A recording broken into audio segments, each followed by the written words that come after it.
So it's never a good sign if MCC Feszt starts with geopolitics. I guess the sky is blue over us, but in terms of geopolitics, the sky is unfortunately gray and stormy. So the panel was already introduced, but let me repeat the introduction. Let me start with Gladden Papen, first from the right. Gladden. David Karalekas. And, you know, I have to say that all of them are authors of several books and articles, and also contributors to papers like Times, like New York Times, Los Angeles Times, etc. I'm not going to repeat it with all of them. Benjamin Friedman. And last but not least, Mick Hume. So, just like last year, we start with geopolitics and geopolitical realities. And I think this panel is absolutely destined to tell you the truth without any political correctness. And I would like to encourage everybody to be very straightforward, no subjects should be left outside because of any concerns. This is the place where we can speak freely. One of the few places I can say in the West where there are no sacred cows. So I think this is going to be a very good discussion, and let's not waste any more time. Let's start with the first question, which is how the war changed the geopolitical realities in the world. How do you see that? Maybe we could start with Gladden. Thank you, Attila, particularly for starting with such an easy question. I mean, how has the war changed geopolitical realities? Well, people are fond of talking about periods of major geopolitical change, and it's clear somehow that we're entering one, and we can talk more about what exactly that means. But I wanted to focus on what we've seen about the role of the United States in the last year and a half. And it seems pretty clear to me that the United States is exercising a huge amount of power, maybe more power than it has at any point in the last 20 years, even though people are beginning to talk about the decline or the end of the unipolar moment. So how can both of these things be true? How can the US be exercising a huge amount of power, but also somehow losing power in the world at large? And it seems to me that the US is exercising a huge amount of power. It's pretty much determined the war policy. You know, it is by far the primary supplier of material, supplier of wartime decision-making, intelligence, economic aid, everything. I mean, if you compare the US, the European Union, individual countries, other sources of support in the war, the US outshines them all. The strange thing is that all of this has happened basically without any debate about the war in the United States. The support has been given in small aid packages, large by any standard, but small by the standards of American budgeting. And somehow this vacuum of political debate that has been around the US support for the war effort means that the US has been exercising a huge amount of power without having to exercise leadership. If we ask the question, you know, what is going to bring the war to an end? You know, is the US going to propose a negotiated settlement? What is the path to peace? No one knows the answers to those questions, and that's incredibly strange. It's an incredibly strange situation for a global leader to be in. And I think it means that a lot of people are recognizing the same situation, that even though, you know, major decisions are made in Washington, the question about NATO expansion is obviously going to be decided in Washington.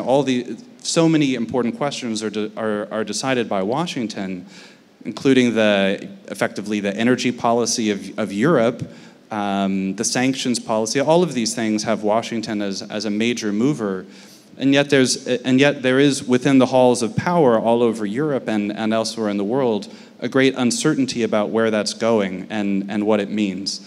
And so for me, the last year and a half has been a kind of revelation of this, that, yes, people talk about the US now dominating European policy more than it ever has before, but to what end? To where is it going? What is the point of the leadership? That's what's become unclear, and I think a lot of other countries are looking at it the same way, even if it's unclear how to navigate it. Dean, what is the view from Canada? Well, as a good Canadian, we're always living in the shadow of our large American cousins. So whenever America sneezes, Canada gets a cold. Much like the world gets a cold. And you're right, it is very much, it seems to be Washington-centric. There seems to be so much coming out of Washington that's driving the current geopolitical shift, if you will. From the Canadian perspective, sometimes we tend to look at the United States and we say, why do they constantly need to be at war? And maybe some of my American friends could answer that question. Why is there what Tulsi Gabbard called the forever wars? Why do we need forever wars? Is it good for the economy? Is it good because manufacturing keeps moving? For whatever reason. So I think what you have in the situation in Ukraine, kind of in a way, in a very cynical way, and I don't necessarily believe this myself, but I've heard this argument, and it's hard to say there's nothing to it, is that it serves that purpose of being a forever war without the negative visuals of body bags coming home. Because those really are what American people, American voters, don't want to see. And so you have a situation where, arguably, Washington is fighting a proxy war. But they're fighting a proxy war where Russia is not fighting a proxy war, right? For Russia, that's a real war. For the Ukrainians, obviously, it's a real war. But Western support for Ukraine is sort of, it's treating it like it's a proxy war. As for the geopolitical shift, I mean, we're living in a very interesting time. May you live in interesting times is the curse.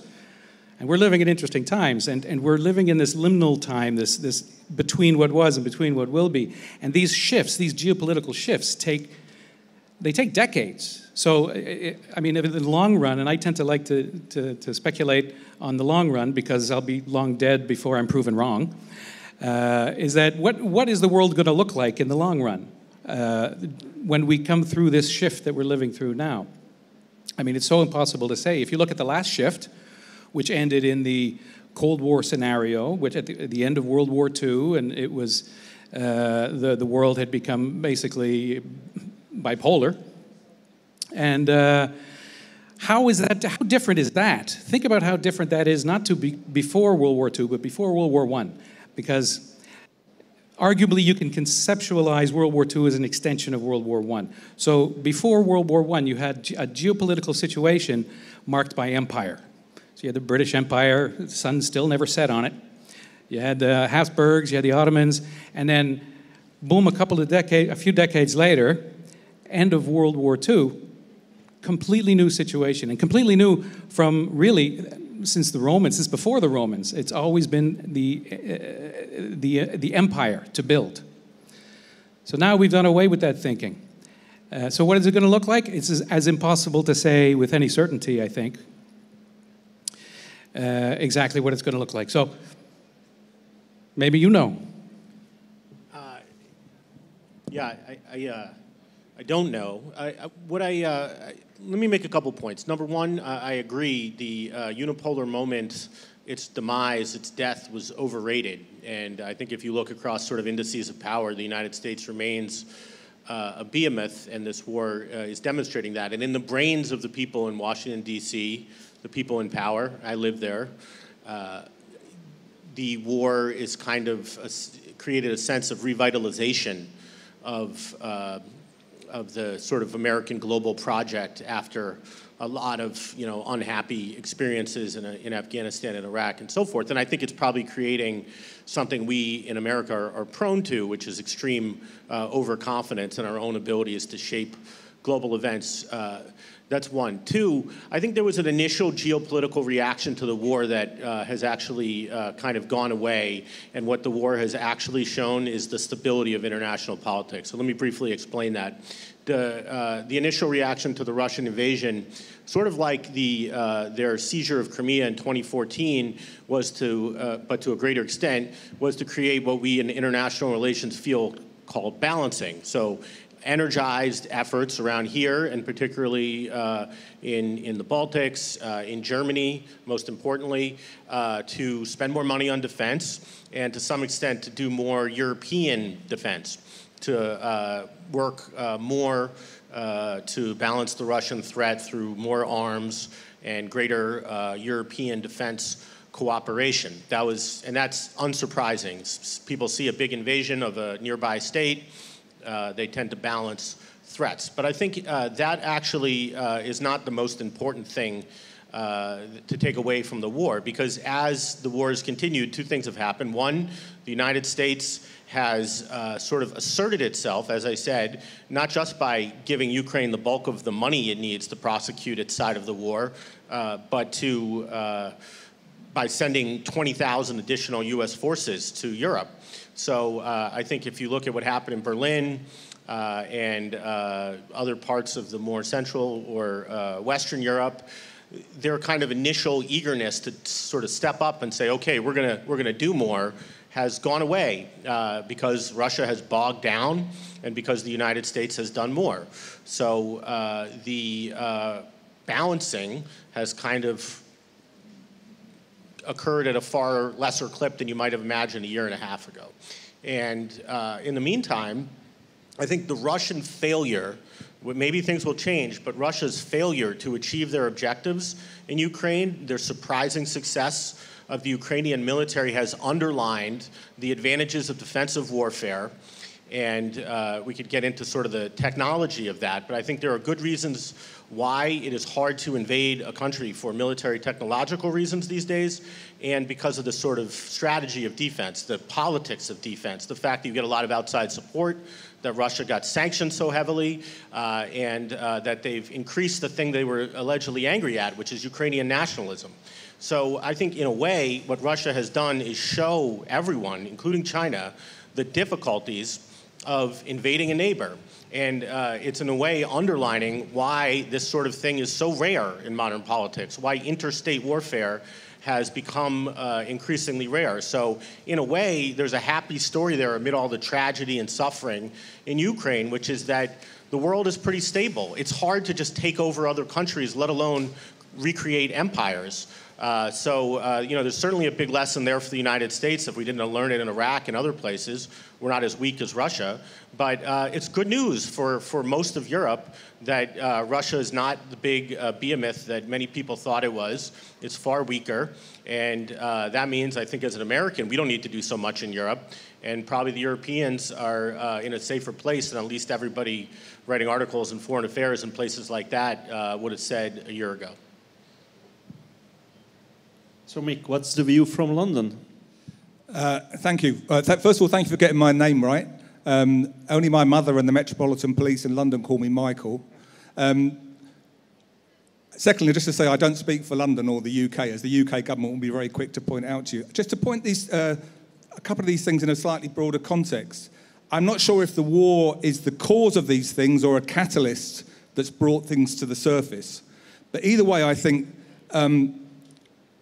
Russia's invasion of Ukraine and the war has really brought geopolitics colliding with reality. It's kind of exposed some of the myths of geopolitical conversation over the last 30 years.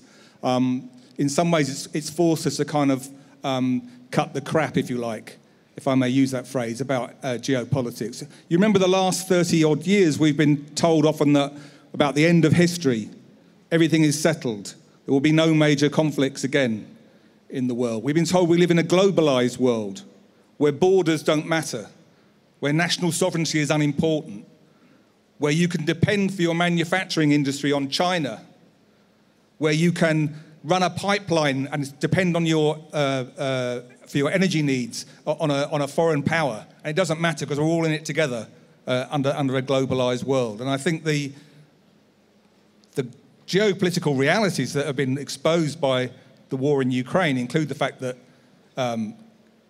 borders really do matter, that national sovereignty is a crucial issue that people are prepared to fight and die for, and also one which spins over into all kinds of European politics about migration and everything else that we're very aware of here in Hungary, and that we don't live in this perfect globalized world.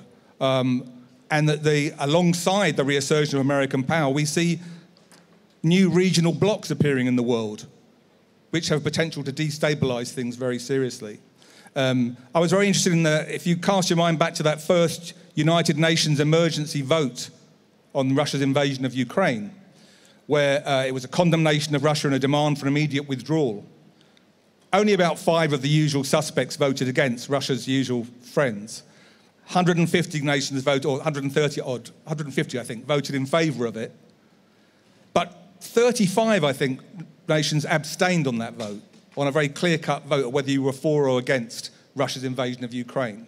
They included China and India, which account for what, maybe a quarter of the world's population, a swathe of countries across Africa, including South Africa, which once had been the most westernised nation thought of as that, in that continent, countries in Asia, 4 or 5 countries in Latin America. So that's a different situation in the world that we're having to deal with that's come to the surface through the reaction to the war. So I think, the lesson is that history is still in play and up for grabs, and we should be very careful of where we go next.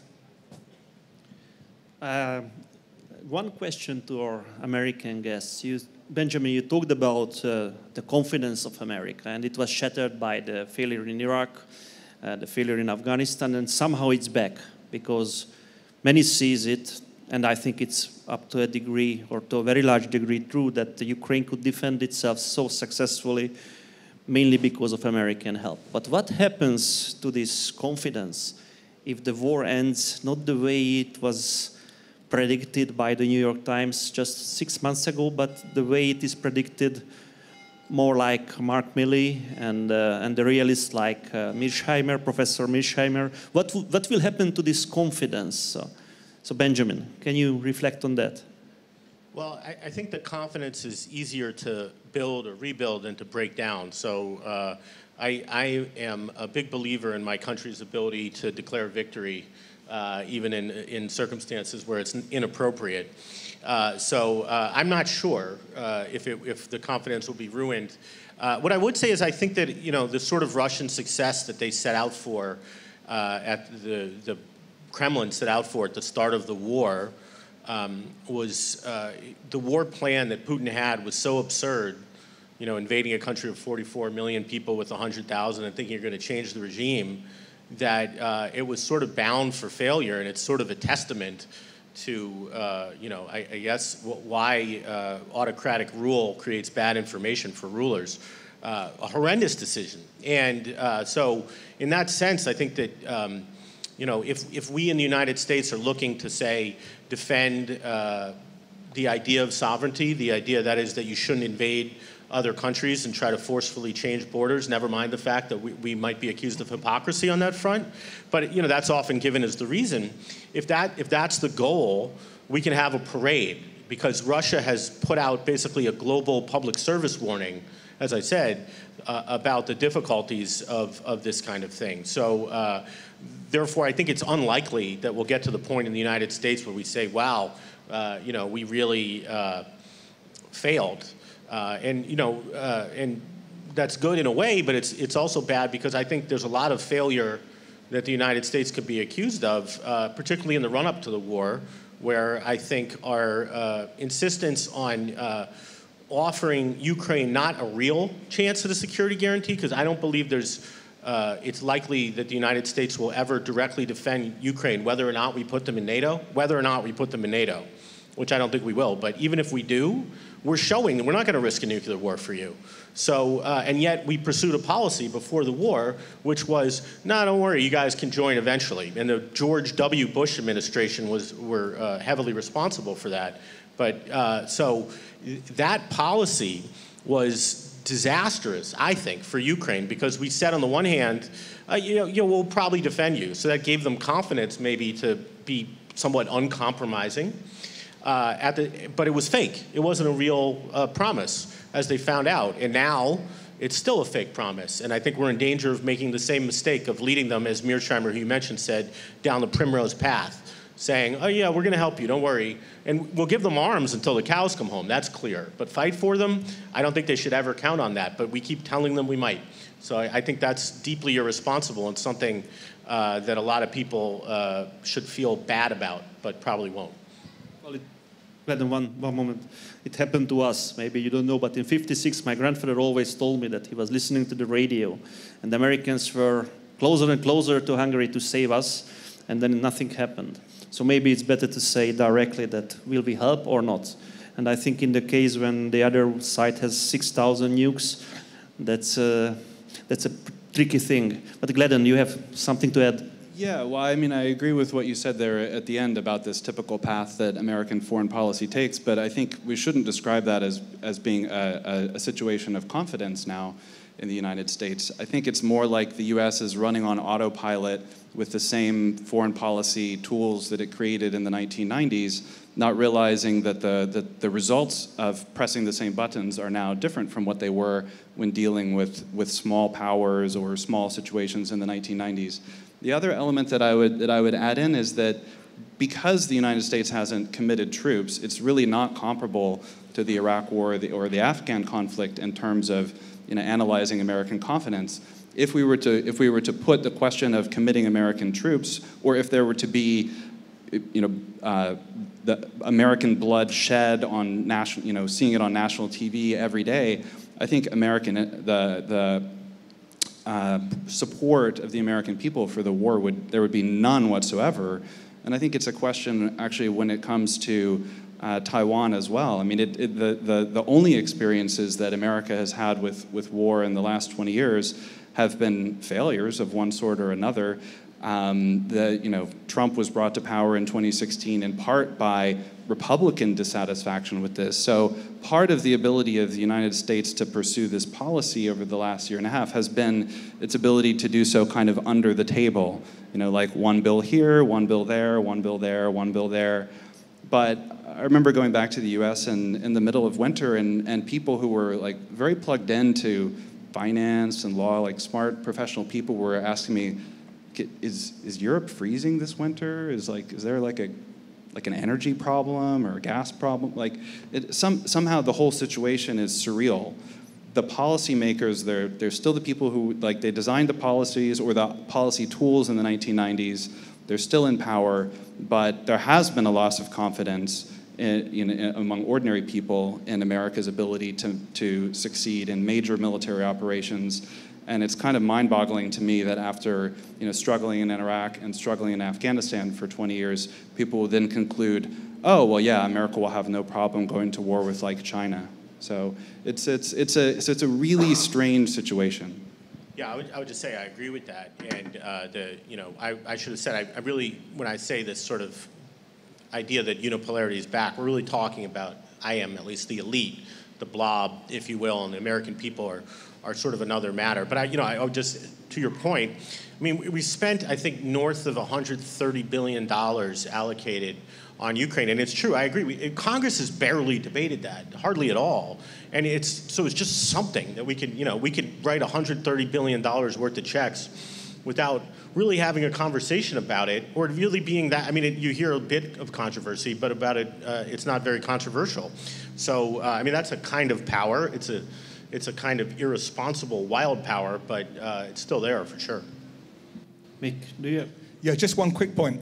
I really agree with this point about NATO's policy towards Ukraine. I think NATO has been nothing but bad news for Ukraine. They've dangled, under American leadership, they've dangled this carrot of membership of NATO, membership of the EU, membership of the Western community, and given this kind of false hope of incorporation to the Ukrainians. I don't think they're ever going to let Ukraine into NATO. They don't want a war with Russia over a border in Ukraine. And I think NATO's whole policy has, I don't think for a moment that NATO's to blame for Russia invading Ukraine. I don't go down that road. I think Russia is to blame for Russia's invasion of Ukraine. But NATO has created a situation where that was possible for it to happen. They have their completely cack-handed handling of Russia and the Eastern European situation. Why does NATO even exist? NATO is a Cold War organization, and after they won the Cold War, albeit by default, some might say, for the collapse of the Soviet Union, surely NATO had done its job, and yet we had a NATO expansion as a kind of proof of American and Western leadership, which was only going to lead to more conflict and increasing tensions. So I think NATO has been nothing but bad news for Ukraine, although I would not blame NATO for Putin's invasion. Can I say something quickly about blame? I'll try to be very fast. One, there's different kinds of blame. So, if somebody burglarizes your house, if they break into your house and steal your stuff, they're the criminal, and they're responsible for that, morally, legally. The invasion of Ukraine was illegal. That doesn't matter that much in international law, but I'd say it was immoral. Russia's responsible. It's their fault. They should suffer the consequences. But if somebody breaks into your house because you left the keys sitting on the porch or the window open and went on vacation and failed to pay attention to what was happening, you have a kind of responsibility. You were foolish. You were reckless. So that's the kind of responsibility I would assign to policymakers in Washington and Brussels. They didn't invade Ukraine. They're not responsible in that sense, but they were reckless, and they deserve to be blamed in that sense. Dean, anything to add from your part? Oh, maybe just briefly a couple of Canadian observations, eh? So I agree that messaging was just terrible, and so all the talk about bringing Ukraine into NATO when it really wasn't necessary, I think we all knew that that would nudge Putin, and probably in the wrong direction, and it was probably irresponsible. And it reminds me a little bit of Gulf War I, when essentially the American ambassador in Baghdad could perceptibly have given the green light to Saddam Hussein to take over Kuwait. That was the impression that he took away from that meeting. And so it was a clear problem with messaging. The messaging wasn't focused, it wasn't well considered, and I think there's the problem. And we're learning a lot from the Ukraine war. We're learning a lot how war is and will be fought as we move forward in the 21st century. We're learning the importance of narrative. I think in today's globalized and computerized and cell phoneized, is that a word? I just made it up, world, that it's all about communications and it's all about narrative. And so each side is trying to control the narrative. So Putin tried to control the narrative. Look, we're denazifying Ukraine. Nazis, you all hate them. We all hate them, right? We're going to go in there and root out the Nazis, so you should be behind us, right? That's a clumsy narrative. Whereas the Ukrainians had a much better narrative. Once the fighting started, they had the ghost of Kiev flying through the skies and shooting down all the Russian jets. And they had little old ladies handing sunflower seeds to the Russian soldiers. Put these in your pocket so when you die, at least sunflowers will grow here. These are powerful narratives, the images as well as the stories. And so when the outside world sees this, the outside world says, yes, we will support you. And it's all based on who has the better narrative. So messaging is hugely important, I guess, is the bullet point I'm trying to convey here. Thank you. Dean, let's stay with you. We have another big country already mentioned, China. How do you see it? How all the panelists see China's role in the conflict and China's, let's say, intentions towards Taiwan? Is China a problem? Of course, I think for the Americans it is. But could we see a Canadian view first? Well, Canadians really love China, especially our government. Our current government my Prime Minister, Justin Trudeau, I think his word was, I admire China's basic dictatorship. So we are, maybe we differ from the Americans on that. But I tend to see, so I like to look at the culture. What does the culture tell me? Because culture leads politics, and culture ultimately drives policy because it's so powerful and it's distinctive of the place and the people whom it represents. So what do we see? I think in the East in general, in the Far East in general, but in China in specific, you see, and this comes back to the issue of confidence we talked about, we see a civilizational confidence. And so if we're looking forward to the next 100 years, next 200 years, this civilizational confidence is something that Europe once had, that America, until recently, I would argue, still had. Recently, I think there's a little bit of navel gazing where I say we in the West, in the Anglosphere, in Western Europe, and the Americas, we're a little too worried about pronouns than we are about geopolitical shifts, and that's just navel gazing. That's useless. And that's what consumes us now. So I think we've lost that, the West has lost that civilizational confidence. That's so, it's not something you can measure, really. It's something that's a little bit ephemeral, and but it's so increasingly important in, driving forward your population as a group, as a unit, to achieve great things. And I think the Chinese are expecting to achieve great things. Remember, they have a different perspective on history than we in the West grew up with this idea that history is a linear progression, and we build upon, we stand on the shoulders of giants, and we build upon our past successes, and we create new successes, and we pass that on to our descendants who will carry the torch and move forward in this straight line. In the East, they tend to see it as circular. History is circular. And so things that happened in the past will happen again, especially if you look at the Chinese dynasties. When the dynasty becomes corrupt, it becomes weak, they lose the mandate of heaven, and then they become easy prey for a strong, civilizationally confident faction or kingdom who takes the throne.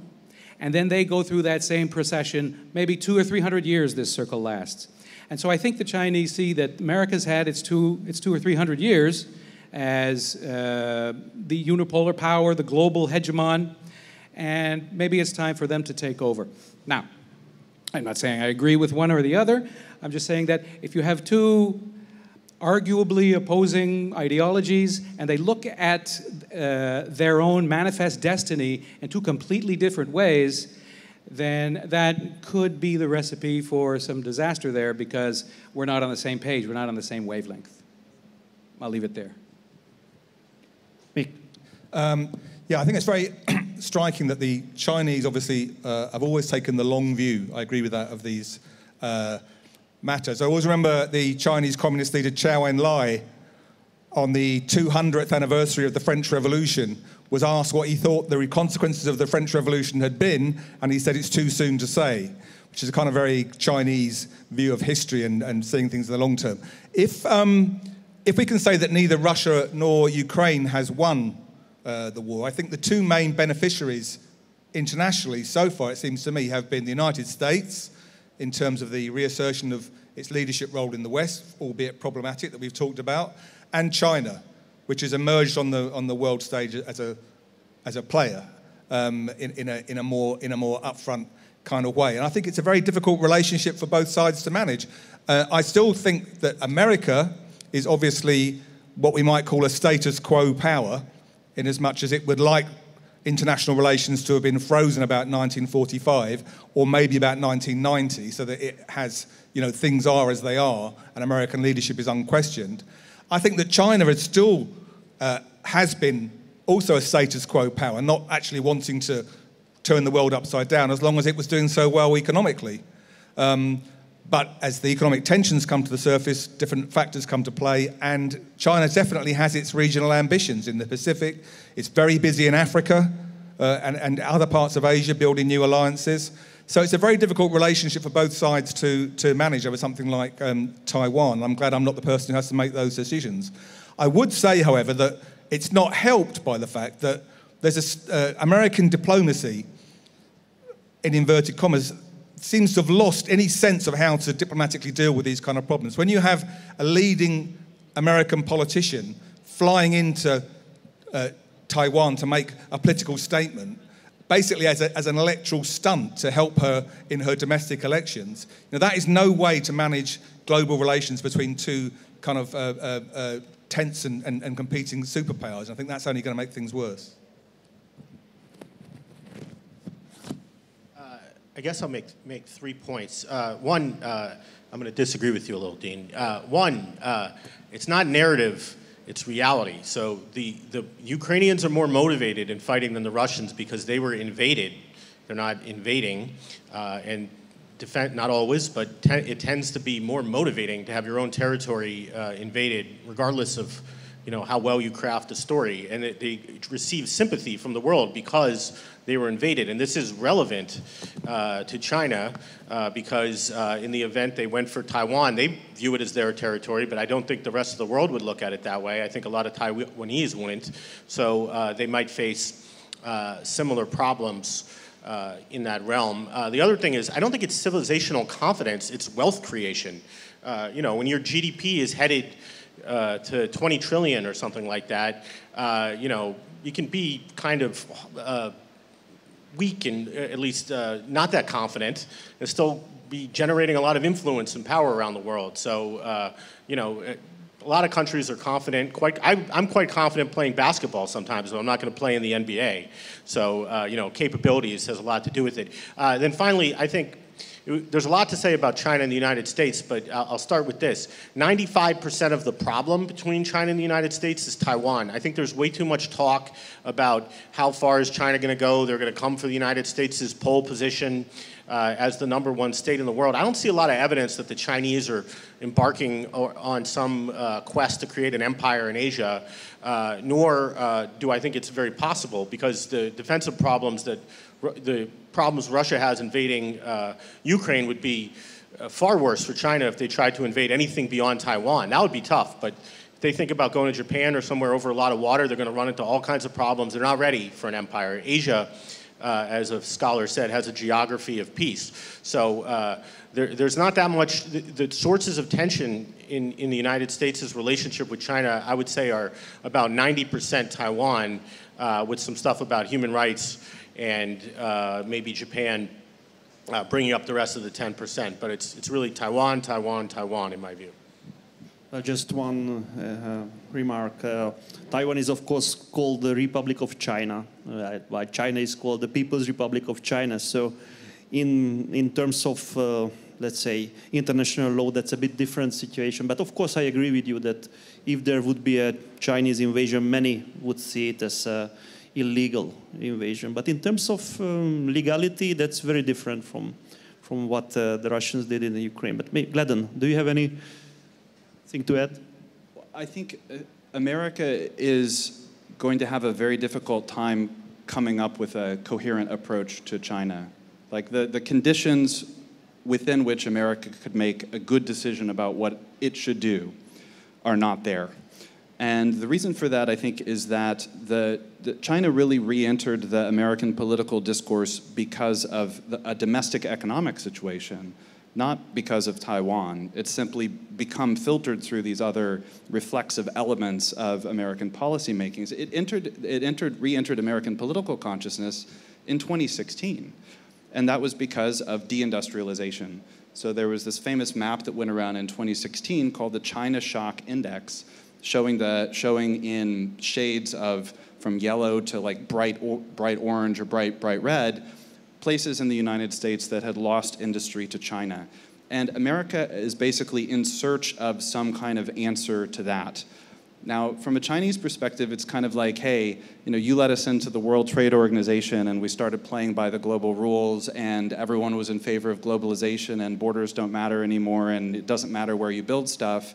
And so we built stuff and now you're mad, United States. So that's kind of the Chinese perspective. And it seems to me that there are three ways that America is thinking about responding to this situation where it's lost a lot of its manufacturing capacity.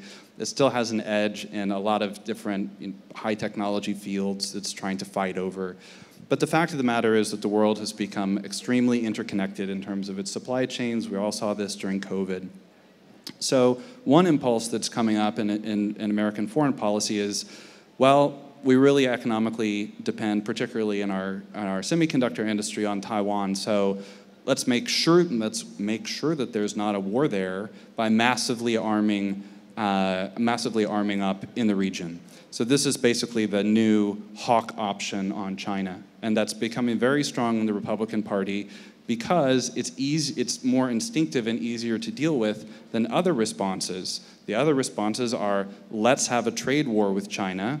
That kind of started during the Trump administration. It was one of the policies that the Biden administration has continued. And that's kind of on the rocks because turns out China controls a lot of key minerals that we need. So if we want to have a little bit of a trade war with them, they can have a bit of a trade war with the United States. And the third option, which is the hardest to pursue, is some kind of reindustrialization. That would actually answer the domestic political situation that led to China becoming a topic in the American political imagination, but it's one for which there's the least amount of political capital. The Democrats and the Republicans have traditionally been against industrial policy, so they're very skeptical of this. The Democrats pull everything in like a green energy direction. And just in general, the idea that America could commit itself to like a 20-year reindustrialization process is pretty low, considering the political and economic stakes. The only trouble is that both of the other options, war over Taiwan and trade war, both make the American economic situation even worse. So, leading to more social instability, more deindustrialization. America is basically putting Europe through a partial deindustrialization by raising energy prices. So it seems to me that it's very worrisome to me that American planners, if they think that have recovered a unipolar moment, if that's what they're thinking, I think the consequences of that should be very sobering to us because, yes, they have become more powerful over a certain area, particularly Europe, in the last year and a half. But it's power over something that's weakening, and that's not a situation that points toward peace. So those of us who want a peaceful and interconnected world will have to make the argument in European terms, in Hungarian terms, in American terms, in every set of terms, that the options for war, the options for trade war, will only lead to more misery. Well, we have only 20 minutes left, and we have a small topic left for that 1/3 of our time, US elections. What can it bring to the world? Can it bring realism back? Because somehow I feel that we talked about the same thing, that there was too much ideology in Western policies. I felt from some of you that you stated that. So can we go back to realism, or is it just like a pipe dream? Will we live in this world forever? There is no forever, of course, in history. But still, what the elections can bring? Maybe Benjamin, could you start? Sure. Yeah, I mean, I believe, to begin with, that ideology is sort of inescapable. So I think the key is to have a good one, not to try to rid yourself of it. Liberalism is an ideology that I subscribe to, and I think it would be difficult to navigate politics without it. But we struggle with bad ideologies in U.S. foreign policy, neoconservatism in particular, but liberal internationalism and the tendency to crusade in whatever ism you want to put on that in the name of democracy or freedom and get into all kinds of trouble. And that's a bad ideology. I don't think you would lose a lot of money if you look back over time betting on the status quo in spite of elections that would seem to be big game changers when it comes to U.S. foreign policy. So, of course, I'm aware that Donald Trump could be president again, and he has a very different view of foreign affairs than Biden, and to a lesser extent and a lesser degree of likelihood, Ron DeSantis or some other Republican could be elected and has some greater skepticism, certainly about U.S. support for Ukraine than is standard in D.C. So in that sense, there could be a big change. That being said, Trump was president for 4 years, and if you look at U.S. policy towards Ukraine in that time, the whole time we were having a scandal about him being in the pocket of Putin, he barely changed U.S. policy towards Ukraine, where there was already a war going on. Remember, the war, in a sense, started in 2014. And except for this incident that got him impeached, where Trump tried to basically use U.S. aid to Ukraine to extort some information, he kept U.S. policy towards Ukraine more or less the way it was. Now, maybe he wanted to change it and couldn't because he felt political pressure from the investigations, or more likely, in my view, he just never had follow through on basically anything, or changed his mind 5 times a week. I don't know.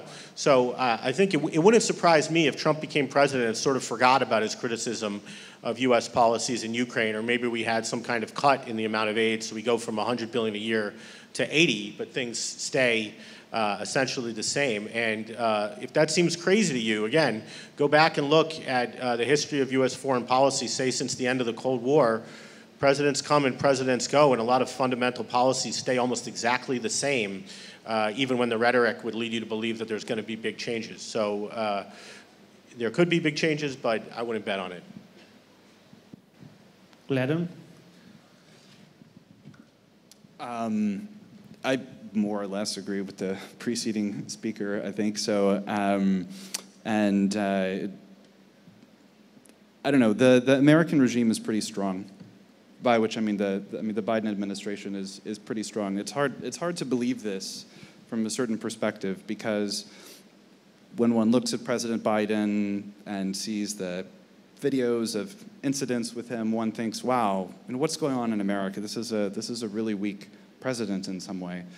But in fact, his strength, or the strength of the administration, comes from the fact that he's not particularly partisan within the Democratic Party. He doesn't represent just one faction. He's actually providing a situation in which all of the elements of the Democratic Party and the regime, if you will, are basically able to function, or at least to be higher than they would otherwise. You know, if, for example, you had a specifically progressive president who was, socially progressive, economically progressive,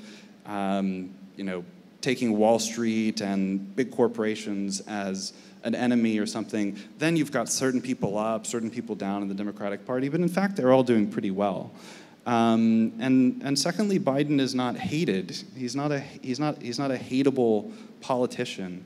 You know, Trump had the advantage of running against Hillary Clinton, whom a lot of people intensely disliked.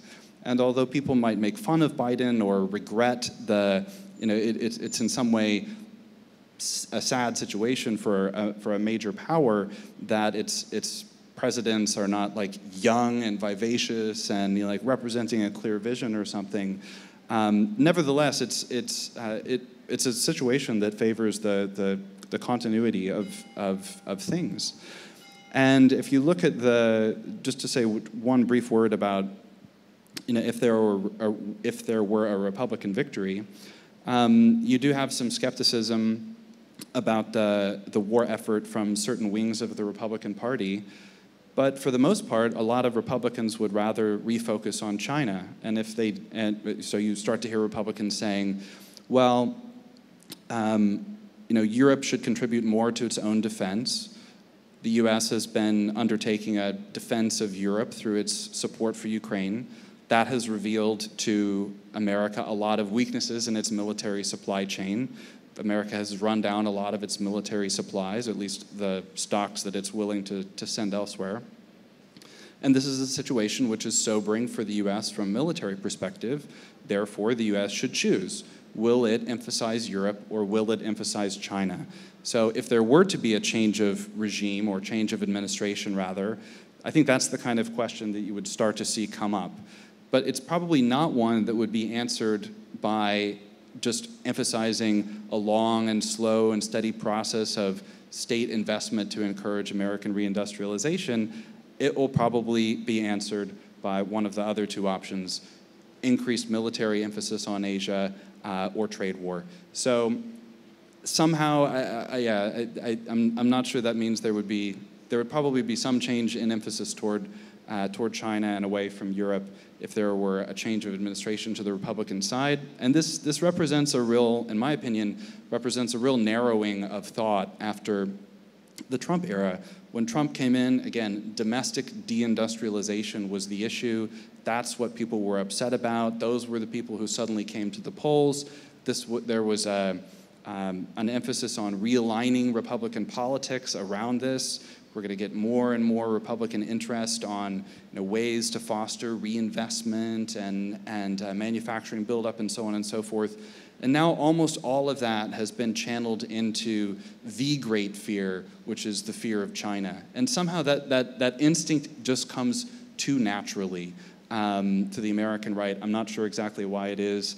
Maybe it's the primal experience of going through the deindustrialization process in the first place, going into Walmart and realizing that, or thinking that China is still producing, cheap plastic junk. Like there's no there's no television broadcasting into the U.S. the fact that China is building, super high quality factories that use very advanced 5G technology to, engage in automated manufacturing. Like the conditions for getting to a change in foreign policy in a productive way, I'm afraid, are not there. So we have very little time left. Maybe let's talk a bit about, is there a hope for realism, a bit of return to the old world? Because we were talking about sovereignty, we were talking about how Ukraine is defending itself. It's a bit like the old world. Ukraine is not defending liberal democracy, it's defending its sovereignty. It's basically a war for survival. So do you think that it will bring back a bit of realism to our world? Can I say something about the American thing? I think that's a very important question. Just to say, as a Brit criticising American foreign policy, everything I would say about the Americans, the Brits are even worse at. We just don't have the power to make it so important in the world. But I think there is a problem of a lack of realism. There's a problem of a lack of realpolitik. There's a kind of diplomatic, geopolitical illiteracy amongst the elites in the West. That they don't know how to do foreign policy anymore. They don't know how to do diplomacy anymore. The convergence of kind of using foreign policy as a platform for domestic political stunts. I mentioned Nancy Pelosi going to Taiwan and stirring up a hornet's nest just to try and get a few votes in midterms. President Biden's foreign policy often seems to be trying to extend the kind of domestic culture wars around the world. This kind of soft cultural colonialism where he wants to paint the whole world in kind of rainbow flags as a sign of America's cultural superiority. You see that in Hungary with an ambassador that comes in and starts putting up posters criticising the Hungarian government as if that was anything to do with the American embassy. So I think there's almost like, it's not even ideology, it's like student politics. It's like a kind of childish student politics of protest projected onto international stage. That's a very dangerous thing, and I think bringing back some grown-up politics would be very important. I think the question of sovereignty, I hope, is really back on the agenda properly when we talk about Europe and the Ukrainian conflict. I think, I'm a British Brexiteer. I believe in national sovereignty. I don't believe in a European federal foreign policy. And I think the nations of Europe have got to gird up their loins and take an independent path and be very careful about being sucked into other people's conflicts. In Hungary, more than anywhere, from the First World War, we know what can happen to nations when you get pulled into great power conflicts that aren't really in your interests, and the price you can pay for that. And so national sovereignty and independence, not only for Ukraine, but for all the nations of Europe, I think should be back on top of the agenda in the run-up to the European elections next year. Dean? Yeah, no, I tend to agree with our Brexiteer friend that I think we're going to see a decline in the power, let's say, or the influence of supranational organizations and bodies, because maybe in the West we liked them for a while. We had this dalliance. We really enjoyed the idea of banding together and forming what started as trade blocs and then became more political associations. And maybe this goes back to the desire to build empires, right? Include more people in our group. I have more guys in my gang. I can be you. We can be you guys in your gang. But I think the countries that democratized in the third wave, which includes so many in Asia, for most of their histories, you have to remember, for most of their histories of these countries, they never had their own sovereignty before. They were either colonized or they were run by this or that. They didn't have suzerainty over to another state. So they're enjoying their sovereignty still. They're enjoying choosing their own leaders still. Whereas in Canada, I can't speak for the States, but in Canada, in parts of Western Europe, I think there's this apathy about democracy. I see a lot of headlines. Is democracy dying? Do we even need it anymore? Is it relevant? Is democracy relevant? Things like this are defeatism. Whereas you have this vibrancy in Asia about democracy and about classical liberalism. It's still because it's still new to them. And I tend to think that maybe the countries of Central and Eastern Europe are similar in that sense, that the idea of having a democracy is still relatively new and therefore valuable to us compared to the way we're inured to it. We are happy to give away our freedom in exchange for a little bit more security, which is always the risk. It's always the thing to be wary of. So for example, when I first moved to Asia in the 90s, and as academics, journalists, were obsessed with the idea of regionalism. How will the regional project pan out? Will it be ASEAN? Will it be APEC? Which organization is going to become, the next EU of Asia? And of course, that never happened because there's no interest for it. There's no taste for it over there. Why, if you've just received your freedom, your sovereignty, the right to run your own country, would you immediately give it up? For what?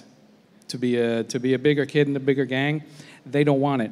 So it's something to watch. I'm not saying 100%, but it's something to watch, I believe. I think the United States can afford to treat democracy as something for sloganeering more than to really work on, because it's actually so secure in the United States, recent problems notwithstanding.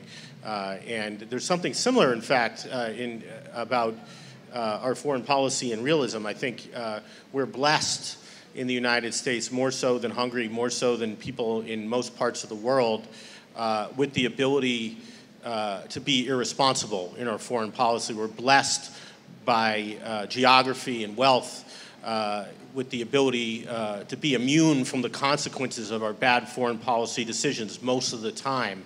And therein lies, I think, the triumph of these, to me, unfortunate ideologies that dominate foreign policy discourse in the United States, this sort of crusading ideologies of liberal hegemony or neoconservatism or something like that. We can get away with it. We don't have to be that serious about it. We can sort of celebrate our genius and suffer the odd lost war, but not really suffer the way ancient states did when they made terrible foreign policy decisions and the earth was salted in the towns they used to live in. So to answer your question, I think that the odds for realism because of our good fortune in the United States are low. That being said, I think we could get better. We could get more realistic. We could learn a little bit from our errors recently, and some of the scarcity that might be occurring in our economy might have a ironically good effect on our ability to make smarter foreign policy decisions. So I think certainly as the policy director of an organization that promotes realism, all hope is not lost.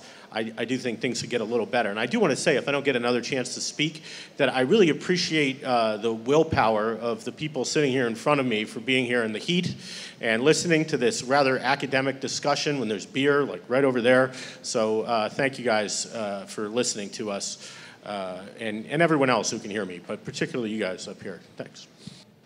So glad in a final word on realism. But let's break down realism a little bit, since it is this horrible academic term, and just say that countries have military interests and economic interests and cultural interests, and those don't always map onto the same set of alliances. I think now is the story that is starting to happen. First in Europe as a whole. The United States has been the main provider of military security, but it's not the only trading partner of Europe. That's a situation that I'm not sure that the U.S. has fully acknowledged when it has these debates about encouraging decoupling from China. It's very difficult for that to happen. At the same time, sometimes we're seeing now the U.S. try to compete with China on different planes, like China comes in with investment and the United States comes in with cultural propaganda or something like that. So these different elements of power are what is driving, what always drives foreign policy decisions and countries' awareness of their interests. We've got the military element, the economic element, and the cultural element, and those seem less and less to be going together. There are a lot of countries that have good trading relationship or good trading relationships with a variety of partners, and need military dependence upon the United States. But American power isn't like these three elements of American power that were aligned during in the era immediately after the Cold War, where America could be your primary military partner, your primary economic partner, and you're kind of part of the American cultural world too. Each of those things is still very powerful, but they don't go together in the same way anymore. And more countries, maybe they don't know quite how to navigate the resulting situation, but it is a situation in which more and more countries are necessarily trying to understand their interests and figure out how they will navigate that emerging multipolar world. Well, the sky is still blue. Let's hope it stays that way, and not only for this festival, but for the whole region. And I think we had a great talk, and please join me in thanking the panelists for coming to Hungary and for enlightening us